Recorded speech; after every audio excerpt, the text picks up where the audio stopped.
श्री स्वामी समर्थ. नमस्कार, मी मंगल तुम्हा सर्वांचं नवीन एका व्हिडिओमध्ये अगदी मनापासून खूप खूप स्वागत करते. तर आजच्या व्हिडिओमध्ये आपण पाहणार आहोत रक्षाबंधन या सणाची सुरुवात कशी झाली. यामागे अनेक पौराणिक कथा सांगितल्या जातात, तर त्यापैकी आपण काही कथा जाणून घेणार आहोत. तर आपण कथेला सुरुवात करूयात. तर त्यातील पहिली कथा अशी आहे. असे मानले जाते की महाभारताच्या युद्धापूर्वी भगवान श्रीकृष्णांनी राजा शिशुपालला सुदर्शन चक्राने 100 शिव्या दिल्यामुळे ठार मारले होते. त्यामुळे त्यांच्या बोटातून रक्त वाहू लागले आणि तिथे असलेल्या द्रौपदीने तिच्या साडीचा पदर फाडून भगवान श्रीकृष्णाच्या बोटांना बांधला. त्यानंतर भगवान श्रीकृष्णांनी द्रौपदीला प्रत्येक संकटातून वाचवण्याचे वचन दिले. तेव्हापासून रक्षाबंधनाच्या दिवशी भावाच्या मनगटावर राखी बांधली जाते असे म्हटले जाते. त्यानंतर दुसरी कथा अशी सांगितली जाते.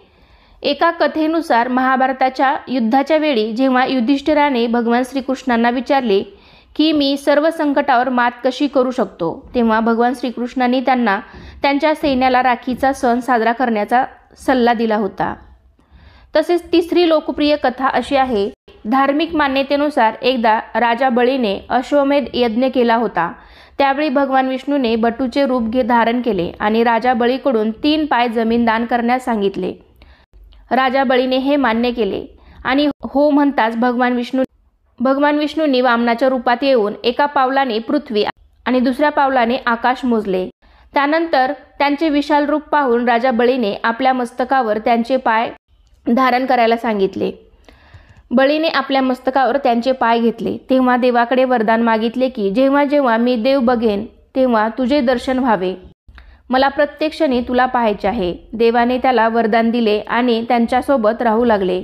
त्यानंतर माता लक्ष्मी नाराज झाली आणि त्यांनी सर्व प्रकार नारद मुनींना सांगितला. नारदजी म्हणाले की तुम्ही राजा बळीला आपला भाऊ करून भगवान विष्णूबद्दल विचारावे. त्यानंतर माता लक्ष्मी उदास होऊन बळीराजाकडे पोहोचल्या.